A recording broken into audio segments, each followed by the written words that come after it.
Hemos hablado del duelo por el fallecimiento de un ser querido. Luego hay otro duelo más común, que es el de la persona amada cuando hay una ruptura, cuando una persona te deja. ¿Los estoicos tienen algún consejo a ese respecto? ¿A cómo sobrellevar el despedirte de la persona de la que estás enamorado? Hasta donde yo sé no hablan de ello. Hasta donde yo sé. Es curioso. Hasta donde yo sé no.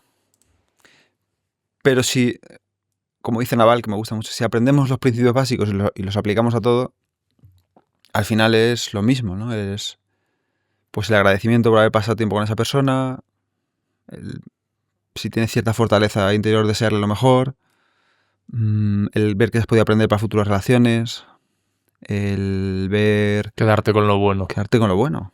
Intentar no ser un capullo. Pues, por ejemplo, si hay una separación con hijos, yo he visto a familias que son admirables de decir, tío, chapo por vosotros y no sé cómo podéis hacer eso con ese nivel de entusiasmo y de poner a vuestros hijos por delante de verdad, a un riesgo de vuestra propia vida totalmente, a una costa de vuestra propia vida. Y luego hay otras que ves que hay parejas que van a perjudicarse el uno al otro sin pensar para nada de los hijos. Entonces dice, hay distintas formas de hacer las cosas, ¿no? Y la pregunta es, ¿cuál quiero hacer yo? Pues si ya tiras del deseo, de la acción y del juicio, pues tienes un camino clarísimo. Se trata de hacer lo mejor con lo que tienes allá donde estés. Y una ruptura de pareja. Intentar aceptarla, ver que puedes aprender de tus errores y aprender de ello para la siguiente relación, si es que la hay, ¿no? Pero tú no puedes controlar los sentimientos de otra persona y no controlas los tuyos. No puedes controlar que otra persona te quiera, no puedes controlar cuánto tiempo vais a estar juntos.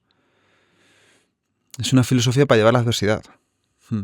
Y nuevamente, por volver a principios anteriores, el hacer el rein, ¿no? El reconocer, aceptar e investigar.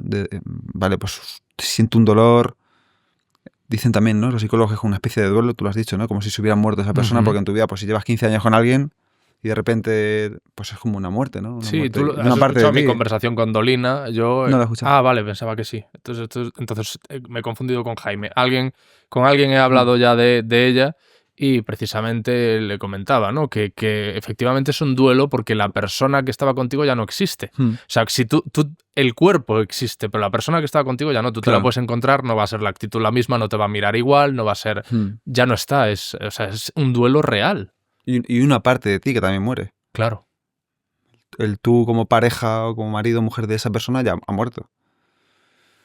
Pero es otra vez más la naturaleza, es morir, nacer, impermanencia. Todo es así constantemente. Todo es así constantemente. Parte del todo. Parte del precio a pagar por tener una relación es que hay una posible ruptura. Obviamente, si tú estás bien, intentas que no ocurra, ¿no? Me gusta mucho Ancelotti, en unas líneas parecidas, un principio parecido. Ancelotti dice, siempre que entras a un equipo de fútbol, ya estás pensando en el día que te van a despedir, porque sabes que va a ocurrir. Pues en una ruptura, hombre, no es que sepas que va a ocurrir, pero sabes que puede ocurrir, es una posibilidad. Entonces se trata otra vez más de dialogar las emociones, la atención, la dicotomía del control, qué puedes hacer, qué no. Puedes ir a terapia, por supuesto, puedes hacer deporte, puedes hacer muchas cosas. No solo se trata de centrarte, voy a meditar para superar la ruptura. No, puedes ir a terapia, por supuesto, ¿no? Yo siempre digo esto, bajo tu control está pedir ayuda. Muchas veces piensan, los estoicos no piden ayuda nunca, ¿no? Y Marco Aurelio tiene un pasaje que dice que tienes que pedir ayuda, igual que si estás tratando de subir a un muro y alguien tiene que bajar y subir así las piernas, pues en la vida pasa igual. Entonces, si tienes que ir a terapia o tienes que pedir ayuda profesional, pídela para superar una ruptura o para aceptar algo, ¿no? O para el duelo de una muerte de un ser querido. Muchas veces yo creo que pedir ayuda es un acto de coraje, ¿no? Y de vulnerabilidad. Porque es reconocerte a ti mismo que estás lo suficientemente jodido como para no poder solo con eso. Y yo creo que eso es importante, ¿no? Es importante. Lo que pasa es que lo vemos como una debilidad, ¿no? Como no puede solo, es que va al psicólogo.